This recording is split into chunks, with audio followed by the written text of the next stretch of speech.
Movie की शुरुआत में हम एक बूढ़ी औरत को हॉस्पिटल के बेड पर पड़ा हुआ देखते हैं। तभी उनके बेड के पास एक खूबसूरत नर्स आती है। बूढ़ी औरत बड़ी ही मुश्किल से कह पा रही थी कि मुझे सांस लेने में बहुत तकलीफ हो रही है, लेकिन उनकी मदद करने के बजाय वो नर्स ऑक्सीजन पाइप को दबाने लगती है, जिस वजह से बेड पर पड़ी औरत की सांसें चलना बंद हो जाती है। ये करने के बाद वो नर्स खुद ही चिल्लाकर डॉक्टर्स को आवाज लगाती है, जिसके बाद एक लेडी डॉक्टर वहां आकर उस लेडी को देखती है। हम देखते हैं कि किसी तरह से डॉक्टर उस लेडी की जान बचाने में कामयाब हो जाती है और उस औरत को फिर से जिंदा होता देख वो नर्स मुस्कुराते हुए वहां से निकल जाती है। सीन यही कट होता है और आगे हम एक घर का सीन देखते हैं, जहां मीरा नाम की एक लेडी अपने हस्बैंड टॉड के लिए ब्रेकफास्ट बना रही थी। आगे हम इनके बेटे मैक्स को भी देखते हैं, जिसे देखकर हमें समझ आता है कि उसके पैरों में कुछ प्रॉब्लम है। दरअसल मैक्स के पैर आम बच्चों के मुकाबले थोड़े कमजोर है, जिस वजह से चलने के लिए भी उसे बैसाखियों का इस्तेमाल करना पड़ता है। यहाँ हम फिर से उसी नर्स को देखते हैं। मीरा की बातों से हमें पता लगता है कि इस नर्स का नाम ग्वेन है, जिसे मैक्स की देखभाल करने के लिए इस घर में रखा गया है। ऐसे ही एक सुबह जब ये सभी ब्रेकफास्ट कर रहे थे तो मैक्स के हाथों से उसकी बैसाखियां नीचे गिर जाती है और उसकी बैसाखियों को उठाते वक्त ग्वेन जानबूझकर उसका निचला सिरा ढीला कर देती है, ताकि उस वजह से मैक्स लड़खड़ाकर गिर जाए। इसके बाद जब टॉड अपने काम पर जाते वक्त मीरा को बाय करता है, तब हम ग्वेन को जलन महसूस करते हुए देखते हैं। टॉड के जाने के बाद मीरा की फ्रेंड कैरन उससे मिलने के लिए आती है। जब ये दोनों आपस में कुछ बातें कर रही थी, तब ग्वेन मैक्स को बाहर खेलने के लिए कहती है, लेकिन मैक्स के थोड़ी दूर जाने के बाद ग्वेन छुपकर इन दोनों की बातें सुनने लगती है। बातों ही बातों में कैरन मीरा से पूछने लगती है कि क्या तुमने कभी किसी और नर्स को ट्राई करने का नहीं सोचा। कैरन उसे कुछ वेबसाइट्स के बारे में भी बताती है, ताकि वो मैक्स का ख्याल रखने के लिए किसी और नर्स को हायर कर सके। तो मीरा बताने लगती है कि ग्वेन हमारी फैमिली के साथ काफी घुल मिल गई है। ये दोनों आपस में बातें कर ही रहे थे कि तभी उन्हें मैक्स के चिल्लाने की आवाज सुनाई देती है, जो कि बैसाखी का निचला सिरा खुल जाने की वजह से ग्राउंड में ही गिर गया था। मैक्स की चोट को देखकर मीरा काफी परेशान हो जाती है और वो ग्वेन पर ही गुस्सा करने लगती है, लेकिन मैक्स अपनी माँ से कहता है कि इसमें ग्वेन की कोई भी गलती नहीं है। इसके बाद मीरा एक डॉक्टर को फोन करके मैक्स के लिए नई बैसाखी मंगवाने को कहती है। इसके साथ ही वो मैक्स के चेकअप की बात भी करती है। उसी रात मीरा ग्वेन पर चिल्लाने के लिए उससे माफी मांगती है। इस पर ग्वेन कहने लगती है कि कोई बात नहीं, मैं समझ सकती हूँ कि अपने बेटे की चोट को देखकर एक माँ को कैसा लगता है।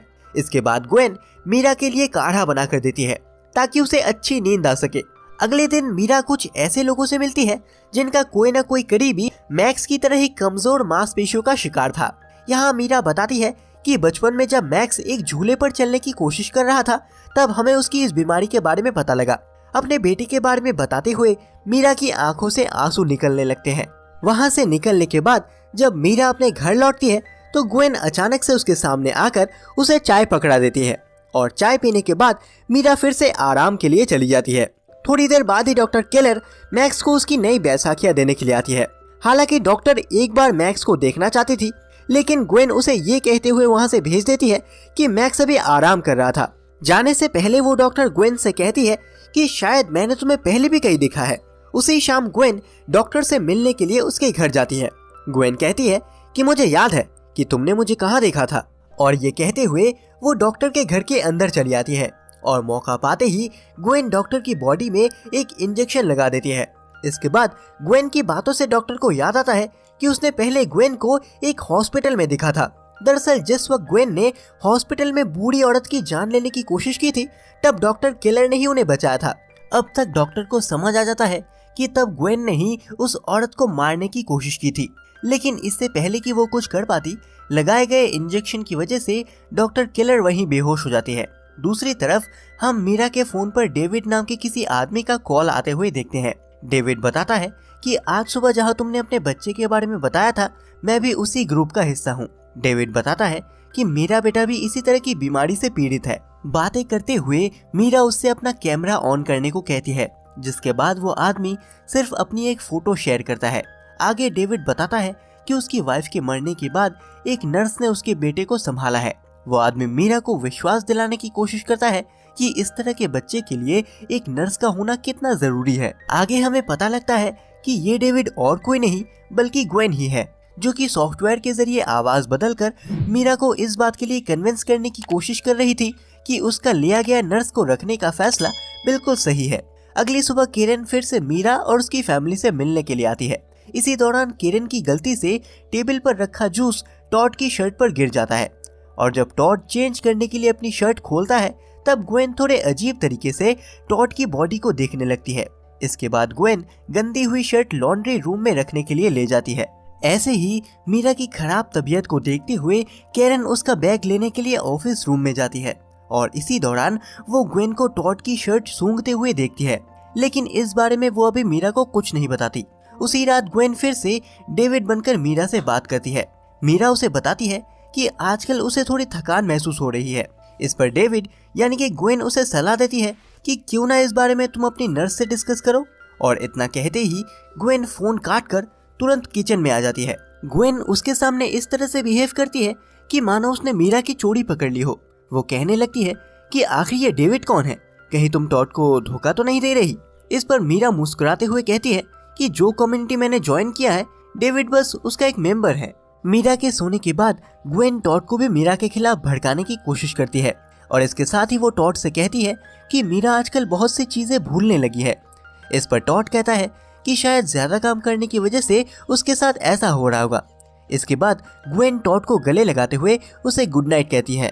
अगली सुबह टॉड को पता लगता है कि अभी तक मीरा अपनी नींद से नहीं जागी। ये बात टॉड को थोड़ी अजीब लगती है। वो ग्वेन को भी इस बारे में बताती है।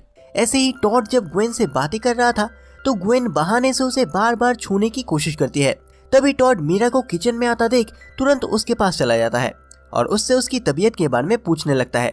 आगे ग्वेन बताती है कि मैंने पहले ही तुम सब के लिए ब्रेकफास्ट तैयार कर लिया है। कुछ देर बाद ही मीरा को किरण का कॉल आता है। जैसे कि आज किरण का जन्मदिन था तो वो मीरा को उसके भेजे गए फ्लावर्स के लिए थैंक्स कहती है। इस पर मीरा हैरान होकर सोचती है कि आखिर वो फ्लावर्स किसने भेजे होंगे, क्योंकि उसे तो याद भी नहीं था कि आज किरण का बर्थडे है। मीरा की हालत को देखते हुए किरण उसे किसी डॉक्टर के पास जाने को कहती है। थोड़ी देर बाद ही ग्वेन मीरा को बताती है कि मैंने तुम्हारे लिए किरण को फ्लावर्स भेजने का काम कर दिया था। इस बात का पता लगने के बाद मीरा को बिल्कुल भी अच्छा नहीं लगता। वो ग्वेन को समझाती है कि तुम यहाँ सिर्फ मैक्स की देखभाल करने के लिए आई हो, और इसी दौरान वो चक्कर खाकर सीढ़ियों पर ही गिर जाती है तो ग्वेन ही उसे उठाकर सोफे पर बिठा देती है। मीरा कहने लगती है कि मुझे चेकअप के लिए डॉक्टर के पास जाना चाहिए तो ग्वेन कहने लगती है कि मैं तुम्हारा ब्लड चेकअप के लिए लैब में भेज दूंगी। रात के वक्त मीरा फिर से डेविड को फोन करके उससे बातें करने लगती है। अब तक टॉड और मैक्स भी घर पर लौट आते हैं। टॉड को देखकर मीरा उसके साथ बेडरूम में चलने का सोचती है, लेकिन अचानक से उसकी आंखों के सामने धुंधलापन छाने लगता है तो मीरा ये देखते हुए सोफे पर ही लेट जाती है कि थोड़ी देर में ऊपर आ जाऊंगी। इसी दौरान मीरा के फोन पर एक मैसेज आता है जिसमें डेविड के फ्रॉड होने की बात लिखी थी। सीन यही कट होता है और अगली सुबह टॉड आवाज लगाकर मीरा को उठाने की कोशिश करता है तो उसकी नजर भी मीरा के फोन पर पड़ती है, जिसे देखकर टॉड को समझ आता है कि मीरा लेट नाइट तक किसी डेविड नाम के आदमी से बातें कर रही थी। ये देखकर वो बिना कुछ कही ही अपने ऑफिस के लिए निकल जाता है। नींद से जागने के बाद ग्वेन मीरा के पास आकर बैठती है। यहाँ मीरा ग्वेन से कहने लगती है कि तुम्हें अपने लिए भी कुछ टाइम निकालना चाहिए। तो ग्वेन बताती है कि यहाँ मुझे ऐसा लगता है कि जैसे मैं अपनी फैमिली के साथ ही रह रही हूँ। इसी दौरान मीरा को फिर से अननोन नंबर से एक SMS रिसीव होता है जिसमें डेविड नाम के आदमी ने उससे मिलने की बात लिखी थी। हालांकि मीरा की तबीयत ठीक नहीं थी, लेकिन इसके बावजूद भी वो ऑफिस जाने के लिए तैयार होने लगती है। ऑफिस में पहुंचकर मीरा इस बारे में किरण से भी बात करती है। वो कहती है कि कोई आदमी मुझे कल रात से मैसेजेस करके तंग कर रहा है, पर उस बात को इग्नोर करते हुए किरण फिर से मीरा को किसी डॉक्टर के पास जाने को कहने लगती है। कुछ देर बाद ही मीरा के कम्युनिटी ग्रुप में बताया जाता है कि कोई डेविड नाम का आदमी इस कम्युनिटी से जुड़े लोगों के साथ स्पैम करने की कोशिश कर रहा है। दरअसल ये मैसेज ग्वेन ने ही ग्रुप में डाला था ताकि मीरा को इस बात का यकीन हो सके कि जो भी अननोन नंबर से उसे मैसेजेस आ रहे हैं वो आदमी सच में एक फ्रॉड है। लेकिन इसके बावजूद भी मीरा उस आदमी से मिलने का फैसला करती है और ये दोनों एक रेस्टोरेंट में मिलने का प्लान बनाते हैं। घर जाकर मीरा ये बात ग्वेन से भी शेयर करती है। जब मीरा ग्वेन को उस अननोन आदमी से मिलने की बात बता रही थी तब हम टॉड को उन दोनों की बातें सुनते हुए देखते हैं और अपनी वाइफ की बातें सुनने के बाद टॉड को यही लगता है कि मीरा जरूर उस पर चीट कर रही है। अगले दिन मीरा उस आदमी से मिलने के लिए एक रेस्टोरेंट में जाती है जहां सामने बैठा असली डेविड उसे बताता है कि जो कोई भी तुम्हें मेरी फोटो दिखाकर तुमसे बात कर रहा है वो कोई फ्रॉड है। कुछ साल पहले मेरी पत्नी भी एक ऐसे ही फ्रॉड की बातों में आकर मारी गई। वो कहता है कि मैं अब नहीं चाहता कि कोई और भी मेरी पत्नी की ही तरह किसी की बातों में आकर अपनी जान गंवाए। यहाँ हमें समझ आता है कि किसी तरह से डेविड ने ये पता लगा लिया था कि कोई उसकी फोटो दिखाकर मीरा को अपने जाल में फंसाने की कोशिश कर रहा है। आगे डेविड उसे ये भी बताता है कि मेरा कोई बेटा नहीं है और मेरी पत्नी भी कुछ साल पहले कैंसर की वजह से मर गई, जबकि उससे बात करने वाले आदमी ने उसे बताया कि उसका बेटा भी मैक्स के जैसे ही एक बीमारी से पीड़ित है। डेविड की बातें सुनने के बाद मीरा को काफी हैरानी होती है और इस बारे में सोचते हुए वो वहाँ से निकल जाती है। रेस्टोरेंट के बाहर ही हम लोग टॉड को छुपकर इन लोगों पर नजर रखते हुए देखते हैं। अब तक उसे यकीन हो जाता है कि मीरा किसी और आदमी को डेट कर रही है और इस बात का अंदाजा होने के बाद टॉड को काफी बुरा लगता है। दूसरी तरफ केरन मीरा के घर में उससे मिलने के लिए आती है, जहाँ उसे ग्वेन दिखाई देती है। बातों ही बातों में केरन उससे पूछती है कि आखिर तुम टॉड की शर्ट को अजीब तरीके से क्यों सूंघ रही थी। इसी के साथ केरन ग्वेन को वार्निंग भी देती है। वो कहती है कि इस फैमिली के साथ कभी भी कुछ गलत करने की सोचना भी मत। ये कहते हुए केरन जब वहाँ से जाने लगती है तो ग्वेन पीछे से हमला करके उसे वहीं बेहोश कर देती है। इसके बाद ग्वेन केरन की कार में उसे लेटाकर एक सुनसान जगह पर ले आती है, जहां हम ग्वेन को केरन की बॉडी में इंजेक्शन लगाते हुए देखते हैं। इसी दौरान ग्वेन को टॉड का कॉल आता है। टॉड गुस्सा होते हुए उसे कहने लगता है कि अभी मैंने मीरा को डेविड के साथ देखा है। जैसे कि टॉड ने डेविड का पीछा किया था तो उसे पता लग जाता है कि डेविड कहाँ ठहरा हुआ है और ग्वेन भी बातों ही बातों में डेविड के एड्रेस का पता निकलवा लेती है। इसके बाद ग्वेन मैक्स को फिजिकल केयर सेंटर से उठाकर घर पर पहुंचती है। इसी दौरान मीरा जब मैक्स से बातें कर रही थी तब ग्वेन चोरी से वो चाकू उठा लेती है जिस पर मीरा के फिंगरप्रिंट्स थे। वो मीरा को बताती है कि आज मुझे अपने किसी फ्रेंड से मिलने के लिए बाहर जाना है और ये कहते हुए ग्वेन उस होटल की तरफ निकल जाती है जहाँ पर डेविड ठहरा हुआ था। जैसे कि डेविड ग्वेन के बारे में कुछ भी नहीं जानता था, इसलिए वो उसे अपने रूम में आने के लिए अलाउ कर देता है और अंदर जाने पर ग्वेन बताने लगती है कि तुम्हारी वाइफ के मरने से पहले मैं ही उसका ख्याल रख रही थी और मेरे कहने पर ही उसने अपना इलाज रोका था। इससे पहले कि डेविड कुछ समझ पाता, ग्वेन उसके सीने पर वो चाकू उतार देती है जो उसने मीरा के किचन से उठाया था।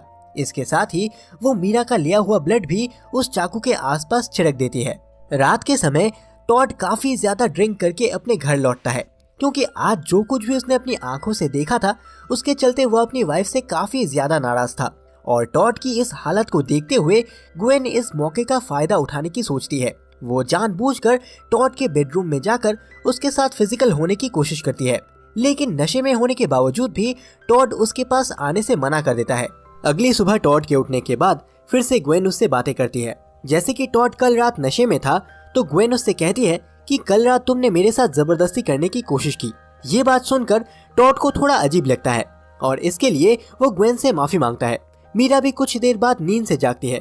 तब वो अपने सामने टेबल पर रखी बोतल को देखती है जो कि ग्वेन ने उसके लिए रखी थी और बोतल पर लिखे लिटिल गाय वर्ड से मीरा को याद आता है कि जो इंसान फेक डेविड बनकर उससे बातें करता था वो भी कभी कभी लिटिल गाय वर्ड को बच्चों के लिए इस्तेमाल किया करता था। और अब जाकर मीरा समझती है कि वो फेक डेविड और कोई नहीं बल्कि ग्वेन ही थी। इसके बाद मीरा सामने पड़ी बोतल को खाली करके देखती है और उसे पता लगता है कि इसमें किसी तरह की दवाई डाली गई थी। उसे समझ आता है कि ग्वेन पिछले कुछ दिनों से उसे लगातार चाय और कॉफी में नींद की दवाई मिलाकर दे रही थी। इसी वजह से पिछले कुछ दिनों से उसे ज्यादा नींद आ रही थी। ये देखने के बाद मीरा ग्वेन के रूम में जाकर देखती है तो उसे वहाँ मेडिकल की कुछ किताबें और काफी सारी दवाइयाँ दिखाई देती है जो कि ग्वेन ने अपने बेड के नीचे छुपा कर रखी थी। कुछ देर बाद ग्वेन मैक्स के साथ घर लौटती है और मीरा को जगा हुआ देख ग्वेन को थोड़ी हैरानी होती है, क्योंकि उसके हिसाब से अभी तक मीरा को सोया हुआ होना चाहिए था। आगे मीरा ग्वेन के रूम में पड़ी हुई दवाइयों के बारे में रिसर्च करती है और इसी दौरान ग्वेन मीरा के लिए एक बोतल में पानी भरकर लाती है और ग्वेन के फोर्स करने पर मीरा को वो पानी पीना पड़ता है। दरअसल मीरा नहीं चाहती थी कि ग्वेन को इस बात का पता लगे कि वो उसकी असलियत जान चुकी है। थोड़ी देर बाद ही ग्वेन और मैक्स के फिजिकल थेरेपी सेंटर के लिए निकल जाते हैं और उनके निकलने के बाद मीरा फिर से ग्वेन के रूम में जाकर एक वीडियो रिकॉर्ड करती है जिसमें वो सभी सबूतों को दिखाती है। इसके बाद मीरा अपने पति टॉड को कॉल करती है और वो टॉड को भी ग्वेन के बारे में बताने लगती है। वो कहती है कि मैं एविडेंस लेकर अभी पुलिस के पास जा रही हूँ और तभी उसे गाड़ी की आवाज सुनाई देती है। दरअसल ये और कोई नहीं बल्कि ग्वेन ही थी। घर का मेन डोर खोलने से पहले ही मीरा नॉर्मल होकर नीचे उतरती है और ग्वेन के चेहरे पर लगा खून देखकर मीरा उससे मैक्स के बारे में पूछने लगती है। अब तक ग्वेन भी समझ चुकी थी कि मीरा उसके बारे में जान चुकी है। आगे ग्वेन बताती है कि अगर तुम मैक्स से मिलना चाहती हो तो अपना फोन यही छोड़कर मेरे साथ गाड़ी में चलो। और अपने बेटे के बारे में सोचते हुए मीरा उसका कहा मान लेती है। रास्ते में जाते वक्त ग्वेन मीरा को बताने लगती है कि तुम उन चीजों की वैल्यू नहीं करती जो तुम्हारे पास है, तुम टॉड जैसा लॉयल हस्बैंड डिजर्व नहीं करती। आगे ग्वेन बताती है कि कभी भी मुझे तुम्हारी जैसी कोई फैमिली नहीं मिली, मैं हमेशा से चाहती थी कि काश मेरी भी एक ऐसी फैमिली हो, और ये फैमिली मैं तभी हासिल कर सकती हूँ जब मैं तुम्हें रास्ते से हटा दूँ। हम समझ पाते हैं कि ग्वेन के पॉइंट ऑफ व्यू से मीरा अपनी फैमिली के साथ बिल्कुल भी लॉयल नहीं थी। उसे लगता है कि अगर उसने मीरा की जगह ले ली तो यही टॉड और मैक्स के लिए भी अच्छा होगा। दूसरी तरफ हम मीरा के घर का सीन देखते हैं। टॉड घबराते हुए अपने घर पर पहुंचता है, लेकिन काफी ढूंढने पर भी उसे वहां कोई भी दिखाई नहीं देता। यही टॉड को मीरा का फोन दिखाई देता है और फोन को खोलने पर उसके सामने मीरा की वही वीडियो खुलती है जो कि उसने कुछ देर पहले ही रिकॉर्ड की थी।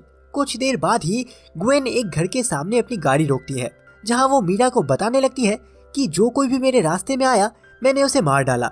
वो बताने लगती है कि कैसे उसने डॉक्टर किलर के साथ साथ केरन और डेविड की जान ली। ये सुनकर मीरा घबराते हुए उस घर में मैक्स को ढूंढने लगती है और उस घर का मेन डोर बंद करने के बाद ग्वेन बताती है कि मैक्स अभी भी फिजिकल थेरेपी सेंटर में ही है, मैंने बस तुम्हें यहाँ लाने के लिए मैक्स के बारे में झूठ कहा था। यहाँ ग्वेन ये भी बताती है कि मैंने डेविड को मारने के लिए वही चाकू इस्तेमाल किया था जिस पर तुम्हारे फिंगरप्रिंट्स थे। दरअसल ग्वेन मीरा को मारकर उस पर फरार होने का इल्जाम लगाना चाहती थी और ये सब सुनकर मीरा वहां से भागने की कोशिश करती है, जिसके बाद इन दोनों में हाथापाई होने लगती है।